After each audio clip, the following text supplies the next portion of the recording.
Okay. Hello and good morning, everyone. Welcome to today's materials webinar with Aerotrac. If everyone can just obviously let me know that they're there, whether that's just raising a hand, that would be ideal, please, if that's okay. If everyone can hear me and see me. Thanks, Andy. That's great. Give me the thumbs up, which is good. I'll give it a couple of more minutes. I think we've got a few more people that are just scheduled. Thanks, Alex. We've got a few more people that are just scheduled in on the call. So I'll give it a couple of minutes. But just so we don't get too far behind schedule, I just want to say, obviously, thank you very much for joining for a start. Today is going to be mainly focused on the materials aspect of Aerotrac. Just to let you all know that these sessions are going to be recorded because they're going to be up on our YouTube channel, which I think is going to be out in a week or so. Obviously we've already done a couple already and the feedback's been really good, so if you can continue to kind of give us your feedback at the end, that would be absolutely brilliant. In terms of participation, if you guys could basically, for lack of a better phrase, put any queries that you have or questions in the chat. My colleague Andy will be looking at those today and monitoring it. If we do have time near the end, then we may do a little bit of a Q&A, but obviously materials is quite a big subject and a bit of a big breadth of subjects to go over. So hopefully we'll have a bit of time at the end, but if not, don't worry, just get in touch with us or even drop us a support email afterwards if you have any further questions. Can everyone see my screen in front of me just to make sure that everyone can see the welcome to today's topic? Everyone can see that?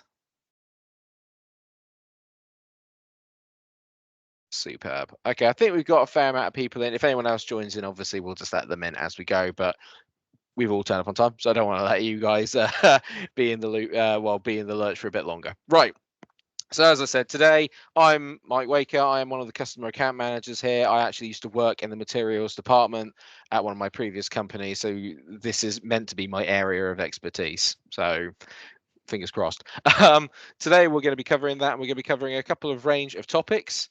Just as a couple of questions, or a couple of notes quickly, can you please just make sure that your microphone is muted and that your video feed is turned off, because it can affect the bandwidth and not everyone's internet is great. We've learned that from experience. Please use the chat function again to ask any questions. I've already been through all that, so no problem. The aim of today is to get an overview of essentially how materials are processed through Aerotrac. Obviously, it's a very big part of the MRO process and just part of the industry in general. So Aerotrac essentially covers nearly all departments of that. We won't be going into much in the way of intricate detail today. A lot of it is going to be kind of like the overview in terms of what the system can do and how we actually process those parts through from start to finish. Okay. Some of the objectives that are going to be interpreted in that or covered in that is going to be understanding the material review, procurement, GRN and batch generation, allocation and picking, and if we do get time, stock adjustments at the end, which is always a favorite one to go over. If you're all wondering, by the way, why I'm looking here is because I've got two screens and the presentation's on this one, so I'm not ignoring you. Okay. And now we can get on to the actual demo itself. So we're here in the demo data screen. This is the copy of our demo data that we use. And as you can tell here, we've got the majority of bits, which I'm sure a lot of you are familiar with in terms of the status board. I'm not going to be focusing on that today. There are plenty of other sessions we've got coming up where we're going to be covering projects and status board in detail. Obviously, they're all kind of interlinked with materials, but as I said, I don't want to go too in depth on that today. And we're going to be focusing on the primary the primary functions that the basic bits that you need to get through and do the essentials on Aerotrac. Okay, so the first one we're going to cover is something called the material review. Okay, in Aerotrac, obviously most of this is going to be listed under the material section, which is your subheader down here. The material review is fundamental to bigger projects within Aerotrac. For lack of a better phrase, it is a big shopping list, essentially, of all the parts and material, as well as labor hours and whatnot, that actually get put against jobs. Like I said, we're focusing on this primarily from a material point of view. So what you have is you should only ever really have one material review per project. Okay, so I'm just going to pick up this one here. And you can see it's separated into different tabs, including replacement parts. So as your engineer is going through and doing his inspection, he sees that this one is unserviceable, takes it off, and then requests that you can put another one through on Aerotrac. So what you would do is you can go in there and you would literally just simply add parts to it as you go. So like I said, the shopping list continues to grow as the project progresses. Within that, obviously, in materials, there are 5 different stock groups or stock types that you get in Aerotrac. There's new, overhauled, serviceable, consignment, and quarantine. Okay, and obviously each one of these needs to be specified when requesting a part or bringing anything into stock and moving it across. That is how the stock is categorized. The conditions of the part are something completely different. You can have you could essentially have a serviceable part that is in new condition or overhauled. They're 2 different things. Okay, so whatever one that you recommend on this or that you request, aka, so if you were to request a part and they say I would like it stock type serviceable, that is the only type of stock that would then be allowed to be picked and allocated against that part. So you couldn't take a new one and then allocate it against the material review without changing the stock type on there. So the intricacies and the control within Aerotrac basically is there to restrict you from, it's just to restrict the potential amount for error, for a lack of a better phrase. Okay. That's replacement parts. You've obviously got reworkable parts. That's going to be covered in another sort of MRO one, which I think is in a few weeks' time. There's dates on our website if you would like to go and see when the other sessions are available. I would advise going on them. 100% kits can be added to this as well. And obviously they are ones where if you've got kits that are going to be used when overhauling or changing a part or doing work on one, that you know that 100% of that kit is going to be used to actually change over and and be used within there.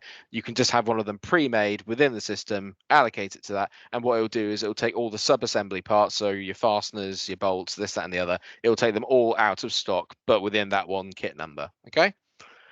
Bill of materials we're not going to get onto today. Consumables is not a good one. Is this tab here as well? I know we're kind of branching a little bit into it, but from a materials point of view, if you were in procurement or you were sort of material managing a project, the marshalling tab is a really good way of essentially monitoring parts and the progress within individual projects. So you can go on this one, as you can see here, there is a key put in there for fully passed, in progress, all failed. So you can essentially monitor the progress of all the different parts that are kind of coming in or that are required for the job.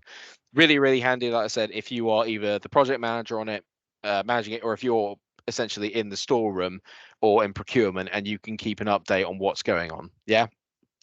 So that essentially is the material review. From this part, you can essentially do everything else in terms of editing allocations, picking lists and whatnot. We'll get onto those in a bit more depth later, but a general rule of thumb with Aerotrac is in the top right tends to be your shortcuts or actionable activities. Okay. Bottom left is adding, editing, and other ones, and then bottom right tends to be saving, printing and whatnot. So you'll usually find, especially within the materials process, that as you go along, you can sort of follow a process really in that top right. The shortcuts tend to link to one another. For example, if you edit an allocation, the next shortcut once you've done the allocations is to then move it onto a picking list. Okay, so that's essentially the material review. There's so much more to kind of cover in it, but like I said, that's going to be gone into a lot more depth in another session later on down the line.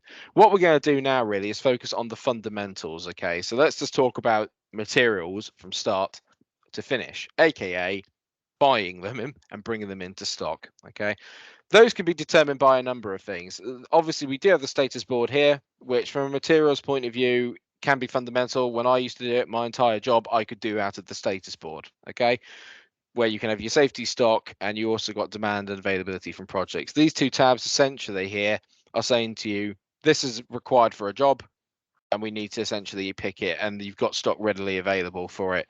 The demand tab is essentially saying we need this for a part, but we don't have the stock, in, therefore you need to raise an order for it. Okay, so you can raise an order straight from that. As you can see down here, there's a little button that says order items. I'm not going to go through that today because the status board in depth is in a separate session, but what I will do then is show you just how to raise a general PO. Okay, so if we just go into sourcing, you can see here there's, oh, I've just got to add one more person back in. Sorry, bear with me 2 seconds.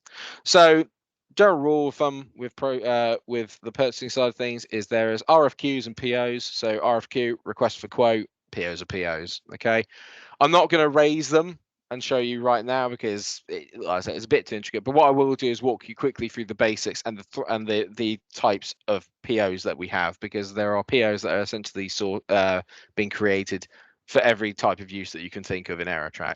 Okay, so if I was to go add new, this essentially is the list of all the ones that you can create. Okay, so all your RFQs down the left hand side here, and all your actual orders are on the right. You can tell here the only one that doesn't appear as an RFQ is your drop ship purchase order, okay?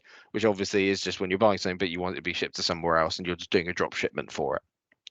So quickly running you through this I have a tendency to ramble about detail. So what I'm going to try and do is I'm going against my nature here. What I'm going to try and do is just give you a very basic summary of what it is. So purchase order stock is literally what it says on the tin. You're raising a PO for a stock part item that can then be allocated to an aircraft. It's essentially for a part. Yeah. Non-stock is primarily for tooling. In terms of buying in new tools and for calibration orders, because tools are listed as non-stock items. Yeah. Service purchase orders are your best friend in the sense of you can essentially, it's basically free line text. So if you were to raise a service order, you won't be able to batch anything in or GRN anything in it, or essentially raise certificate paperwork because it's not a part. But it is, for example, if you wanted to buy things in that you wouldn't actually keep stock of, for example, uniforms, or someone coming to do a service in the hangar, or in like your boiler. If you're doing all of your purchase orders out of Aerotrac, you would use service orders where they are not defined parts that require certification, but they are essentially POs and expenses that are coming out of your business. Yeah. Process orders are primarily for manufacturing modifications, but we can get onto that at another point. That's all you really need to know about. Purchase order loans is what it says on the tin. You're raising a PO to loan in a part or loan in an item. Repair orders and stock repair orders, two different things. Repair orders, from a very basic overview point, are if you were to take a part off of an aircraft, and then it's got to go out. So let's say it's got to go for NDT. You take the part off of the aircraft on the inspection workbench. You can then say, yeah, this needs to go for rework. It needs to be NDT. What happens then is that obviously comes through via the status board to the procurement team. They would then raise a repair order for that. And what you do then is you allocate it to the HP and the op number that the part has been taken off of. And if you know for a fact that the part is going to go back on the same op number on the same project against the same aircraft, you don't need to batch it back into stock. So what happens is you will take it off, link it with the repair order, comes in, goes out. Then when it comes back in and it's repaired, you basically do a quick inspection report, and then what happens is you can essentially just, when you GRN in, what happens is it'll put it straight back on. It makes the assumption it's brought straight back onto the aircraft. So it doesn't actually physically come back into stock. It just goes straight back in onto the aircraft. Stock repair order is sort of the other version of that, where let's say, for example, that you're either just taking general stock and it needs repairing. So you've got something on your shelf and you think, right, this needs a bit of work, it's unserviceable, and we do need to put it on another aircraft, but it's not come off of one. You put it on a stock repair order, goes away to the subcontractor, they repair it, put it back in, send it over to you, and then you GRN, batch it back in, and then put it back into stock, and then you can allocate it out. It's exactly the sort of same sort of process as a repair order, but it actually makes the physical transition into stock. Okay. The best example of this is you can have a repair order and convert it to a stock repair order, but you can't have a stock repair order and convert it to a repair order, if that makes sense. Best example of that is you take a part off of an aircraft, you subcontract it out for NDT, and in the meantime, you find another part that's serviceable, and obviously you want to get the aircraft out, so you go, actually, you know what, we'll just use this one. So it's not going to come back. The one you sent out, the core, is not going to come back and go back onto the same aircraft. So therefore, what you do is you go, right, okay, we're going to have to put it back into stock. Therefore, we convert it to a stock repair order, and when it comes back in, it goes back into stock. But you wouldn't be able to do that the other way around. I hope that makes sense. Yeah. And like I said, dropship orders are what I described earlier. All the POs and everything can be raised in here. There's generic information, as you can see, as you go through. Aerotrac won't let you progress and save the purchase order if there are things that you've missed. I always used to get caught out by delivery dates or whichever release type it was. So if you like, don't worry too much. If you feel like it looks a bit barren, Aerotrac will tell you the basic mandatory fields that need to be filled in. Okay. As you can see here as well, again, shortcuts up the top. We'll get onto the stock inquiry screen in a second. So once your PO is raised, you can then email it out. I'm sure most of you are aware that Aerotrac doesn't email straight out from the system to any email addresses. What will happen is that you actually email And then what it'll do is it'll attach a PDF of the document, put it into your Outlook draft for you to be able to then to send off to who you want with all your sort of flowery messaging that you get as well. Especially obviously handy if you've had previous discussions with someone, you've been on the phone with them, and then you say, right, this is the one that I was talking to you about earlier. Yeah. So that's POs in a nutshell. I'll quickly run through actually the majority of this. So purchasing defaults are a really kind of underused feature that are really, really helpful. So what purchasing defaults are is essentially sort of tracked information. They're defaults for when you are buying a part for against a certain supplier. So what you can do is you essentially can put in your part number, and then so if I go to, let's go AS3209-009. Here we go, our favorite part number. So if you go to that, you can see here you've got multiple defaults set up against different suppliers. So what you can do with that then is that you can actually set this up and then say, right, this is the buying price that we get it in from this supplier. And what will happen then is once that default is saved, the next time you go to the supplier and you're ordering that part, it automatically then defaults to whatever the price was that you previously bought it at, or whatever is set up in the purchasing defaults. This can also be done for selling prices as well. Yeah. So you can set up for each different supplier as you go through. Just to cover that as well, you'll see it here on the PO. So if you go to the item details tab here, which is where you actually add the items on the PO, there is a little box. Hang on a minute. If I go to that, there's a little box down the bottom. There used to be anyway. No, it is there somewhere. Where essentially, I don't know why I'm not got in this version, but there's a little box essentially which you can tick that says set as purchasing defaults when you buy the part in.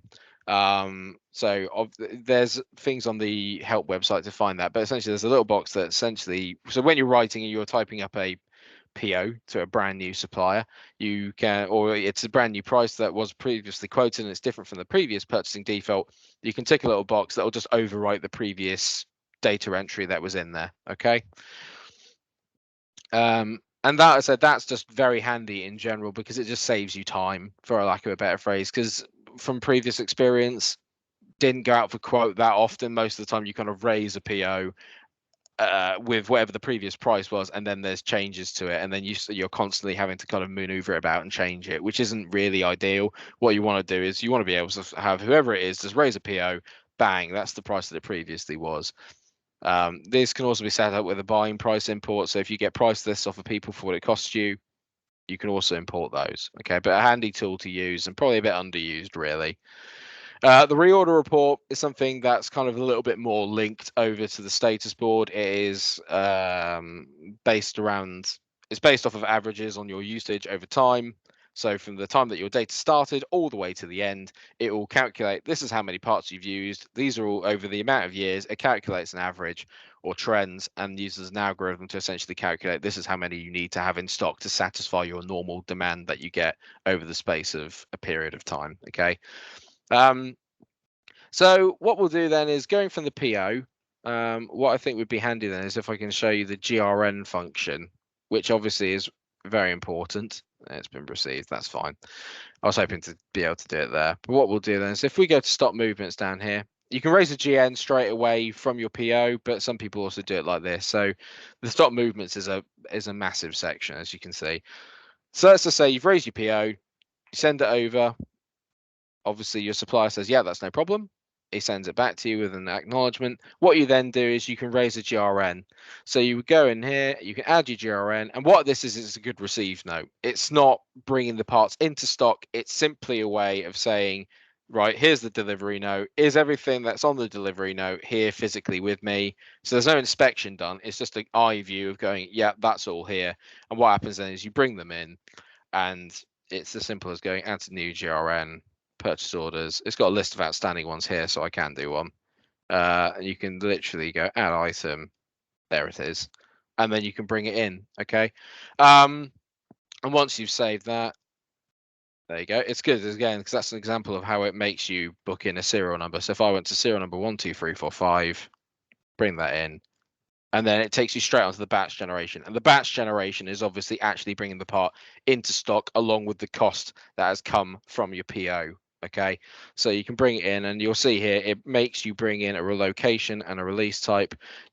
Good rule of thumb that not a lot of people do know, but it is a handy tool to have, is down here. It won't let me do this one because this hasn't got multiple, but if you have multiple parts on one batch generation and they were all going in the same location or they were all on the same release cert, you can literally tick that number or tick those boxes down there and literally hit copy to all. So if you had a batch generation of about, I don't know, 10, 11 parts, and obviously rather than going through and typing them all manually, even though they're the same thing, you can literally tick that, and hit copy to all, and it will literally just pull them all in against that. Okay, so then you'd save that. That's fine. That's if you've got live details. So that's the general rule as well. Batch is based upon year, month, and then the transaction date or the transaction number. So this is obviously only the second one that we've raised this month. Okay, good for traceability, obviously. What I want to have a look at then is I'll go through the entire process in terms of the actual movements, okay? Because we've started, so we might as well finish. So once you've got the part in stock, the next stage of that obviously would then be allocating and picking your parts, okay? So that can be done in multiple ways. As I said, there's lots and lots of shortcuts on Aerotrac. You can do allocations from material review. You can do them from sales orders. You can do them from this availability tab. You can do them from anywhere. Difference between allocations and picking is similar to the way it works with GRNs and batching. Okay, so with GRNs, you can bring them in and have them sat at dock and then bring them in and batching them. That's when they physically come into stock. Very similar in the way that allocations and picking works. Allocations are essentially reserving a part for a specific job or for a specific task. Yeah, so you can see here there's loads that we've got here. If I were to allocate them, what would then happen is they don't go physically out of stock, but they move into an allocation bin where they would not then show as available to be picked for something else because they've been allocated to that job and reserved specifically for that. Some people use that in its previous format. So for example, if you were to buy in a part against a specific demand for an aircraft that you knew was coming in 6 months time, you can set up yourself an allocation stock location for that particular aircraft. So that's to say it was G Mike, for example. If you set that up as a location, what you could do essentially is you can allocate it and move it against a project that was built for that, but not pick it until the actual aircraft came in. Yeah. Picking is actually physically moving out of stock. So that's the next part of the process. So I'll do this one very, very quickly. If we go to allocations, there you go. It brings them all in here. You can allocate all free stock. There's as much control or as much flexibility as you want with Aerotrac when it comes to allocations and picking. For example, I've just gone there. Yeah, I'm going to allocate all new free stock because there's nothing in there that's serialized, I don't believe, or anything. Maybe that one is, but nothing that's specifically been bought for that order. So what happens then is you can bring all those in. But if you wanted to, and you were being a bit particular about what it is that you wanted to put on for that job, what you can also do is actually go in and physically select the batches. This is a good example down here. It makes you do it with serial numbers. So if I was to go quantity to allocate on this, there's no stock available for it. But what would happen is that if it was available, it would show up in here. And that is doable even with these. So that it's got quantity to allocate to. Here's the list of all the batches that are currently outstanding. And as you can tell, there's a different item cost between the two. So you have that control over financially which ones you think are best for the job. It's very good if this is very good from a commercial point of view. So if you've had a sales, if you've made a sale on a part that you've been quoted specifically by a supplier, you would then go to your supplier and they would say, this is the price for it. You buy it in on your purchase order. And what can happen then is you base your price that you're selling at on the price that they've given to you. Yeah. So what happens then is that you can essentially allocate that without sending it out and say, no, this is the one that I want to do, or this is the one that I've picked specifically for that job, even if there were other ones that were in stock, if that makes sense. Yeah. So handy like that, but it's not mandatory. It can be as much or as little as you like. Yeah. But what that does is that moves them all over to allocation. You can then pick on picking list. FIFO, as I call it, is first in, first out. So if you've not been specific about which batches it wants to do, Aerotrac, if you go to FIFO, will essentially say, okay, what's the oldest one? And then it will take the oldest batch configuration that it can, and then make sure that that goes out of stock rather than picking a brand new one that's come in. Yeah. Select batch is similar to what just happened before. If you've done select batch, it's about you specifically picking a batch that you are going to be picking out to this job. So if I do that, like I said, you hit all the ops, and then it will automatically pull them all in. Yeah, it also warns you about shelf life expiry as well. Okay, so then if you were to do that, you save it, and that's it. It's on a thing called a picking list, and the picking list is essentially is almost like your receipt of this is what you've sent out. That's the transactional document. So at the end of a project or at the end of anything where you're distributing parts, you've got a picking list, which essentially is almost a bit like your it's kind of like the preliminary delivery note that you have. Yeah. So if you go to stock now, obviously they will have moved out. So this is the stock details screen, which we were going to get onto anyway.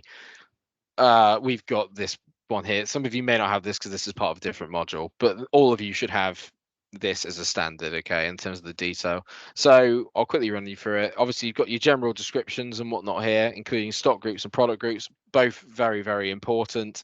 Not one for this, especially not product groups. That's specifically really related to aircraft management, which again is another session in its own. But generally, that's determined within something called the part master, which is actually where you create the parts and you set up the technical details. That's usually done by probably the camo, I would hazard a guess, because especially if it's related to aircraft, they're the ones that need to determine really what product group it goes in, because it can affect multiple things. So tread with caution if you're looking at those. Yeah.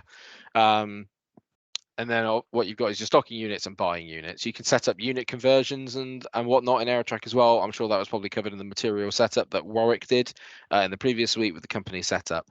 The important real thing is that you want to be looking at these down here. So this is actually your stock balance. Okay. So as you can tell here, it's got stock readings for each different type of stock type that we were talking about before, the new, overhauled, serviceable and whatnot.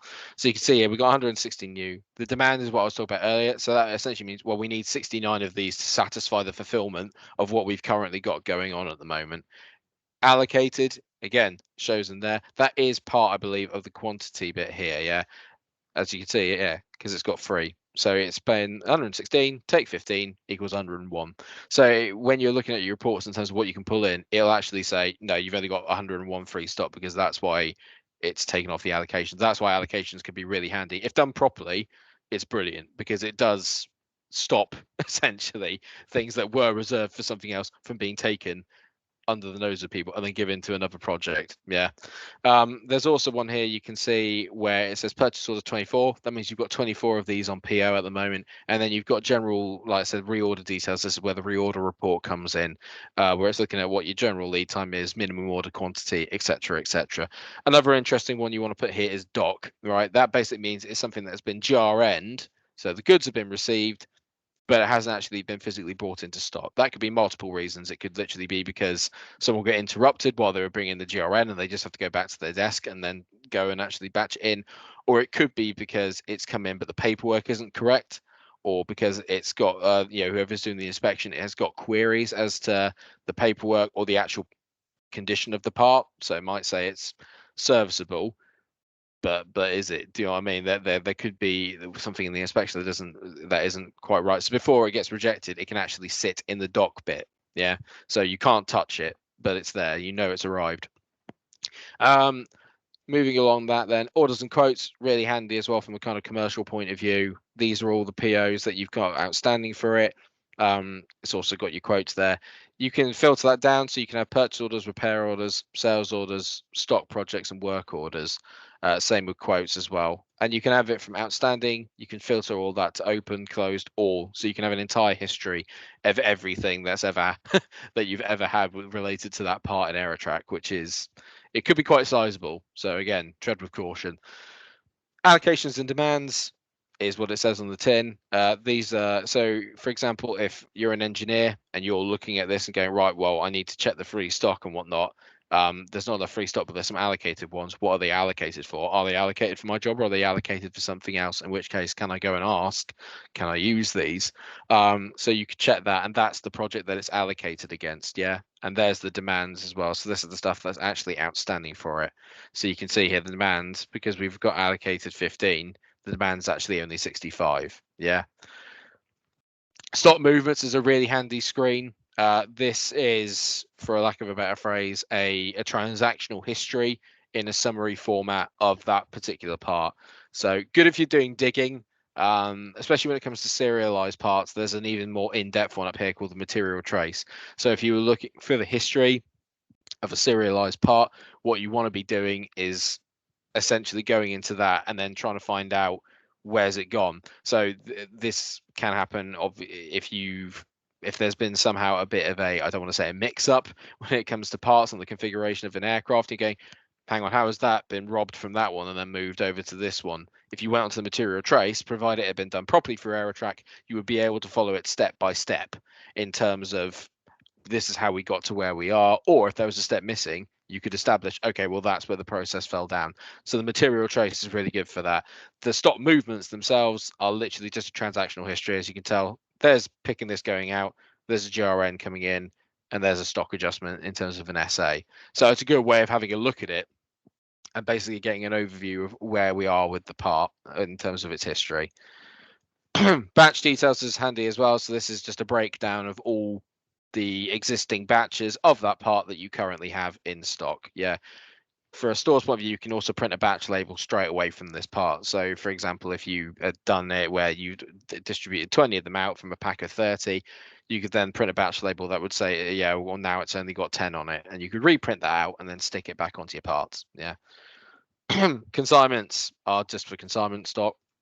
And the usage is a decent one as well. So if you're trying to calculate safety stock calculations where you as a storeman or you as the procurement know that you need to have a certain amount of things in stock at any time, it's usually good to look at the usage to calculate that. So for example, if you know for a fact that you need on this part, I would say, okay, well, we've only used, what is it, 3 in the last 4 years. So I don't really need any in stock, maybe 2 at a push. But if you had a part then that had been used 20, 50, 60, 70 times and the usage, you can look back at that and then calculate it from there. Yeah. So that's a quick brief run through of the stock details. I'll quickly touch on the part master as well. This may not be one actually, I know it's materials, but this is again maybe more of a kind of camo function, but I will quickly touch on it because I know that some procurement departments do like to add part numbers.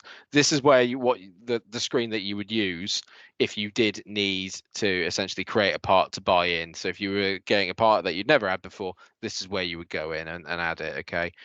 In relation to where that is an Aerotrac, it's in the part configuration bit here. Like I said, there's your part masters. Okay, so you would go into that and it brings up this.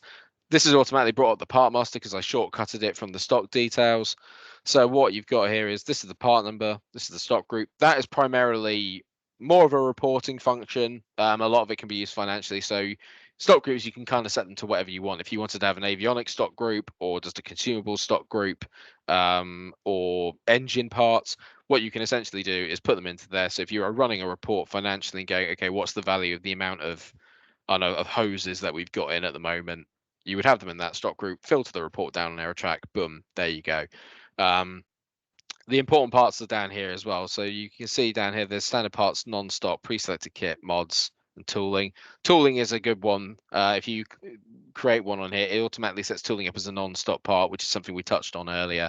And non-stock items are pretty much the same. But these are the important bits here. So you can have serialized parts. For example, actually, a good rule of thumb, I think, to put in here is with Aerotrac, with serialized part, you cannot have parts in stock in Aerotrac that aren't serialized and then go in and then tick a serialized part and then go and tick the serialized box, and it will not let you do that because as far as Aerotrac is concerned, it's not it's not a serialized part. So all those part numbers that are existing in stock shouldn't have serial numbers, and therefore why would it suddenly change over? Okay, so what you would need to do is basically stock adjust them out or remove them out or get in touch with our support team to then actually allocate stock serial numbers against it. All right, but as a good rule of thumb, if you ever have to do that, that's why, and vice versa. Okay, shelf lives can also be set, useful for your kind of consumables that run out. Alternatives are a good one as well. So any alternative parts that for this part can be set up in here. These are very useful, especially if you've sent a part away and then got essentially the same part but slightly modified back.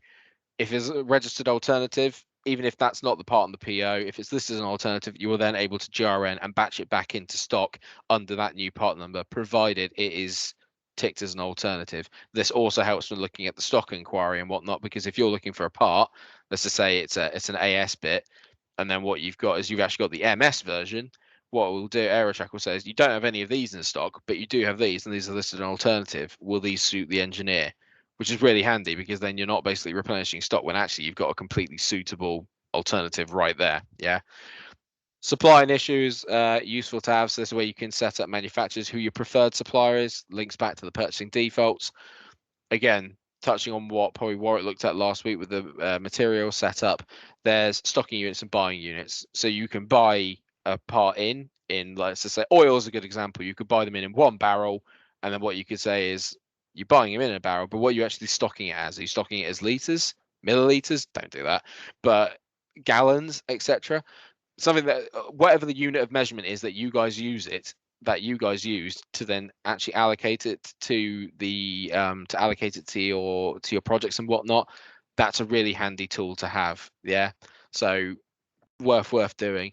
Other important ones on this screen are down here. Okay, the amount of times that this has happened to me and happens in general is exchanges. Okay, and we're not going to go into massive detail on that. That's probably an entire webinar in itself, which I don't think we have booked in, which is fine. But the exchange item, if you're looking to do an item on an exchange, you will not be allowed to erase an exchange order or issue a core against something if it does not have that box ticked. Okay, different with a repair order, obviously, but in terms of general exchanges, whether that's selling or buying, that box there needs to be ticked, and that also applies to sort of the core value applies. So you can have core value set up against it. Again, don't want to go too much into detail, but just note, if for whatever reason you're trying to raise an exchange order and it won't let you tick the box on the PO that then allows you to an exchange order, first thing I would do, go to the part master, look and see if that's ticked.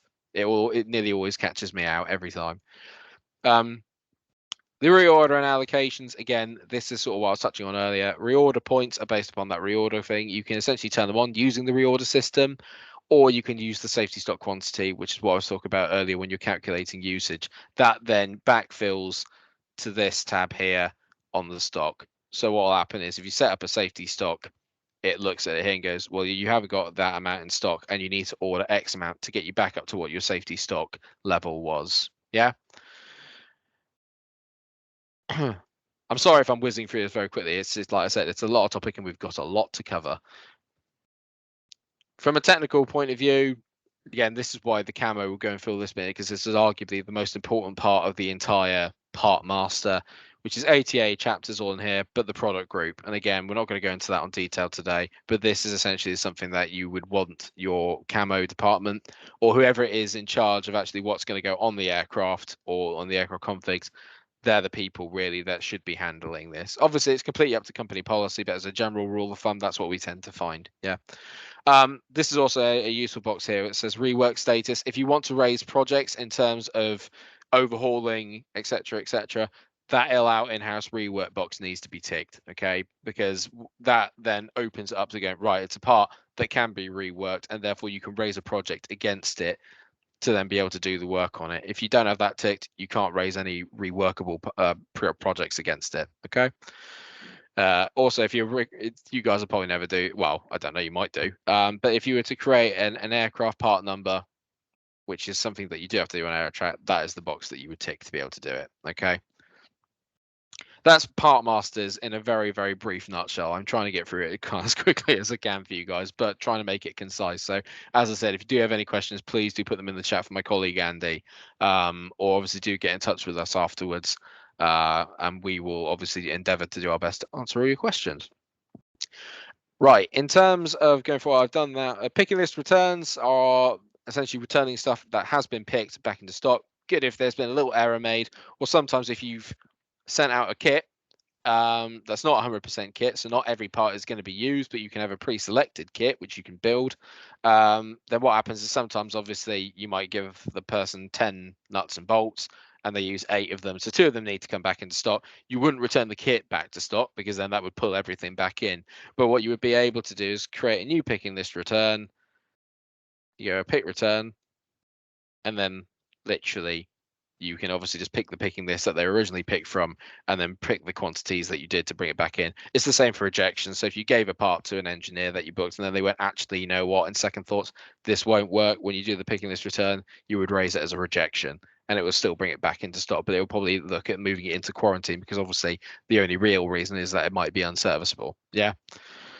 The other big part we should probably get onto in general is stock adjustments. We will talk about them because I always talk about stock adjustments in the sense of be very kind of careful with it, because their stock adjustments obviously affect things financially. Okay, and I'm not going to get too much into detail on how that works, but essentially it's linked to the value of the business, for lack of a better phrase. With the way that Aerotrac works, stock is essentially obviously listed as an asset. So if you go in and then you start removing stock or adding stock randomly via adjustments, what then happens is it's registered as a stock variance, but ultimately what it does then is it affects the financial side of things. Because if you remove parts, you could be removing up to 2 grand's worth of assets, and then obviously finance are going to go, well, where's that gone? Do you know what I mean? And there is that argument then that this should really be done in not extreme circumstances, but it's quite handy to do, for example, after you've done a stock take after a certain period of time. Yeah. Because that's a more suitable way of doing it, because then you can kind of justify that and go, right, the reason why I'm doing this is because we did our last stock take 3 months ago. Obviously 3 months have passed since then. There's been a few things that have kind of obviously gone through the cracks and this, that, and the other. Hopefully they won't, because that's the whole point really of good process. But it's easily more justifiable rather than just kind of going in and going, right, a prime example is if you've got a part that you've brought in, you brought it in under the wrong serial number. Okay. The best thing to do would not be to stock adjust that out and then stock adjust it back in under a different serial number. Okay, because then that just creates stock variance journals, which then become a nightmare for finance to go back and backfill. Okay, there are better ways to do it. Usually the primary way would be you cancel the batch and then do the process again properly from start to finish. Yeah, so it's one of those where I'm going to show you how to do it, or obviously what you can do with it, but my thing would be tread with caution when you do. Okay, so there's two different types. There's stock adjustment and then there's MRB disposal. MRB disposal is the correct process, obviously, if you're looking at scrapping parts yourself, but we'll get onto that another time. Stock adjustments, on the other hand, there's 3 types you can do: removing, adding, and then generating an entire new batch. Okay, removing and adding are what they say on the tin. If you have, again, this is good for stock taking reports and this, that, and the other. If you've got X amount that's in there, but over the last 3 months, actually we've lost 3 compared to what it was on ours, you can go in there and remove or add them as required. All right. What you'll have to do though is that when you remove or add them, you have to put them back against an existing batch. That's where the new batch comes in. Okay. So what would happen with that then is if you've got a part that's not even got the batch in there, but you've got a part in your hand that says it's this batch number, and you have no idea where it came from, you can arguably create a new batch and obviously attach the cost that comes with it to that. But again, something to check with finance before you just kind of go ahead and do it. Okay.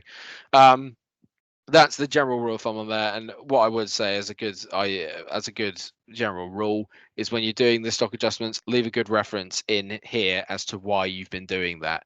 Yeah, because it's good for you to be able to kind of go back, or good for people later on down the line who are trying to maybe do a bit of detective work, okay, maybe even finance. They go, right, okay, that makes sense. I know why that's happened. It's because it was booked in incorrectly under blah, blah, blah, blah, blah. And they had no other choice but to do it that way. Yeah. So continuing on that, I'll talk about a couple of other things. I mean, we've covered the main details here of the things that I really wanted to cover, and I appreciate actually it's a bit quicker than I thought. So I've probably been absolutely rocketing along. In which case, I'm sorry if a lot of it's kind of gone over.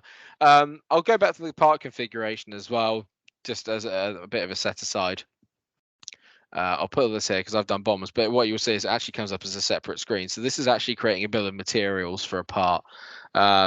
This is really, really handy, obviously, for when you are building assemblies within Aerotrac. That can be either used within a config, or if you're building something that you're going to be then using for overhaul. So, for example, engines is a good one. If you were to build an engine, what you would want to be doing is you would want to be building in this. So you would have your overall sort of parent part number, which would be the actual engine number itself and the engine assembly. And then what you would do underneath that then is you can then go in and essentially list in all the parts and sub-assemblies that make that up. And then what happens is when you pull in to a project, the engine part number, it will automatically then pull in all the parts beneath that. So if you needed to go through and overhaul or do work on certain parts of that, they would all be listed in there. Important thing to know, obviously, is that when you're doing the bomb, all the part numbers need to be built within Aerotrac already. Yeah, so it won't add them to it for you. You've got to make sure that all the part masters are already set up within Aerotrac. But it's a really, really handy tool to have, like I said, especially for those more complex assemblies. Very useful to have. You might find that quite a lot of these are already been built by the CAM when they're building the config of aircraft. If you're doing the aircraft management side of things, if you're an engine overhaul shop, this is the kind of thing that you want to get into to save yourself time. Is definitely build bombs and get yourself into a good habit of doing that. You can clone bombs as well, for example. As so, if you want to do templates with their slight variations, you are able to do that too. Kits follows a similar pattern. But it doesn't come up in a separate little screen there for itself. It's just another one here. So you can set up kits. So if I go, here you go, here's a 100 replacement part kit for a series wheel assembly. There you go. So it's all listed here. You'll see as well that it's also got your list price and external pricing within there as well. So what you can do is you can apply it to certain parts, certain product groups, certain this, that, and the other as you go along. And this is the stock type. So essentially, like I say, if you were using this from an Aerotrac point of view, you can add the kit to a material review. And then if you were to then allocate and pick that kit, you would then pull all of the materials within that. It would all be under one part number, but all of these parts underneath would then be pulled out of stock. Similar to where that bomb would work. If you were, I don't know why you would just pick one bomb. Usually they're mainly for rework purposes, but it's the same basic function. All the sub-assembly parts would then get pulled out of stock as well. Yeah.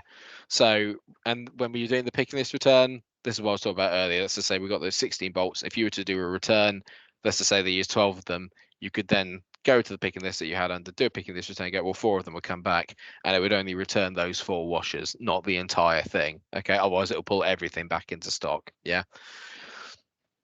So that's a handy one to have. The project finished goods and work order finished goods are for another one as they're part of a kind of larger MRO process. Good ones also to have here are stock locations. So in here you can actually have a look at the part number and it will tell you automatically where the location is. That's literally if I was looking for those. You've also got default locations in here that you can set up. And scrap locations as well, which are handy. So you can also set up well, you actually set up the stock locations within the admin setup, which I'm sure again Warwick probably covered last week. So if you needed to set up new ones there, you can do that. A couple of other general ones to go over. Stock transfer. If you've got multi-warehousing, you can essentially take stock from one warehouse and then stock transfer over to another one. Basically, is the way that it works. So have we got a good example of a stock transfer? We do. There you go. So they told you always AS3209, always. Essentially, there you go. You said so. We moved it from warehouse 3, which was the fixed wing, and then we moved it to the engine shop warehouse. So you can have visibility over all warehouses if you like via the status board or just via the settings within Aerotrac. So you can have visibility, and so therefore, if you had one in hangar 5, that's a separate warehouse to hangar 4. You might not have any of the stock in hangar 5, but actually hangar 4 has got 100 of them and you need 50. You obviously get in touch with whoever it is at that end, and then you would raise a stock transfer for 50 of those, move them from hangar 4 over to hangar 5, and then they can be pulled into your own stock and then distributed from there. The idea obviously is that you can set up projects and deposit centers is what I kind of call them, if you like your sales orders or cost centers, and then essentially you raise them under specific specific warehouses. So therefore you would then be able to move them in and they would show up then as available rather than in demand. Yeah. Really, really handy to have if you've got multi-warehousing.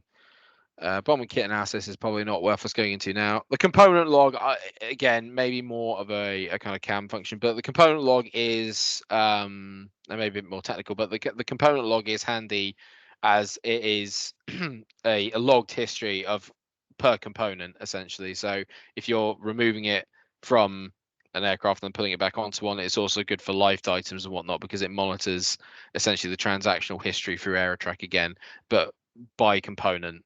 Um, the last one we'll probably get into. I'll show you the part number serialized trace. I know we touched on it earlier. This relates back to the stop movement screen that we had, which, like I said, is a basic summary of how things move through Aerotrac. But from a part number point of view, it might not actually. This is not going to be a great example because it's not serialized. Um, but here you go. So like I said it's an even more detailed version of it because stuff like packing list, etc., didn't appear on the stop movement screen. But you can see here that it's got the stop back. It's pretty much every single transaction within Aerotrac is logged here within this part number serial trace. You can obviously then filter that down by batch or by customer, or obviously by serial number and supplier. So if you wanted to look at, I don't know, whoever it was that had supplied it specifically for you, did we get any from them? No. But that's the sort of idea of what you would bring it in for. Okay, it's just good habits to get into. I'm trying to think of anything else really that I could have a look at in the time that we've got left. I suppose actually it might be a good idea really to sort of open it up potentially for a bit of a Q&A. We're here to get a bit of feedback. I appreciate we've probably only got 9 minutes or so left, but does anyone have any kind of burning questions at all? I'm taking that as a good sign. Even though I've rambled you all to sleep. um, but I'll tell you what I might quickly do then, if there are no kind of burning questions that anyone has at the moment, is we'll have a little look at the material side of the status board.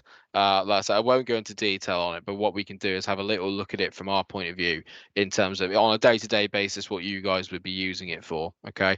Um, Actually, yeah, I will, and I'll also relate it back quickly to tooling.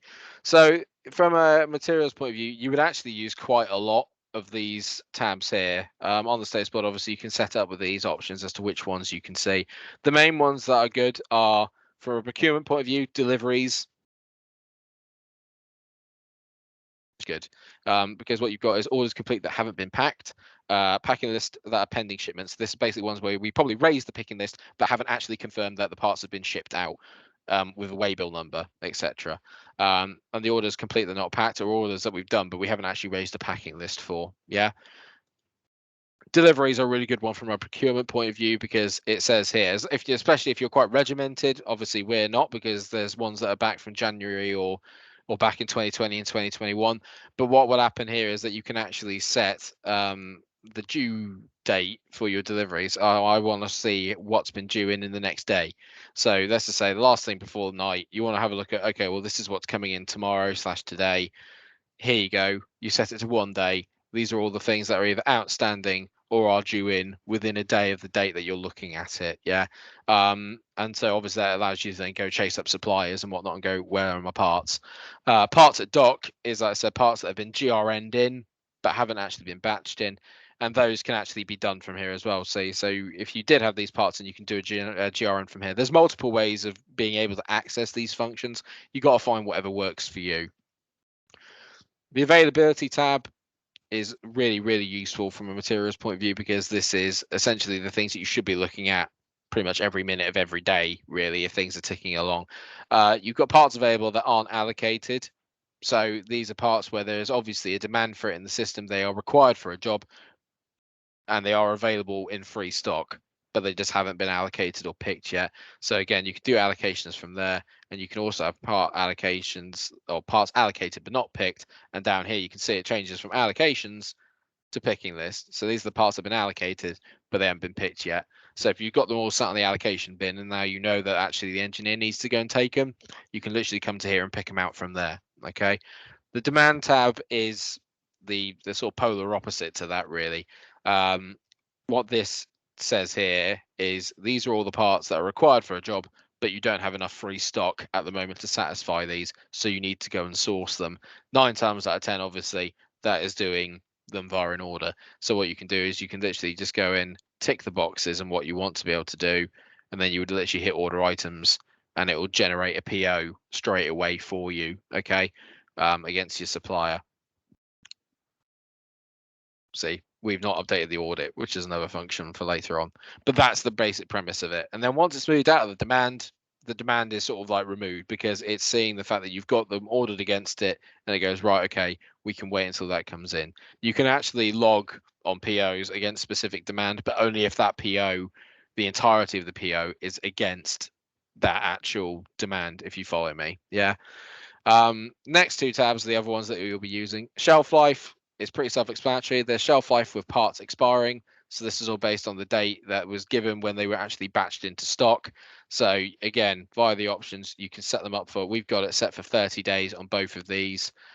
So 30 days, that's what's expiring. As you can tell, these ones have already gone out.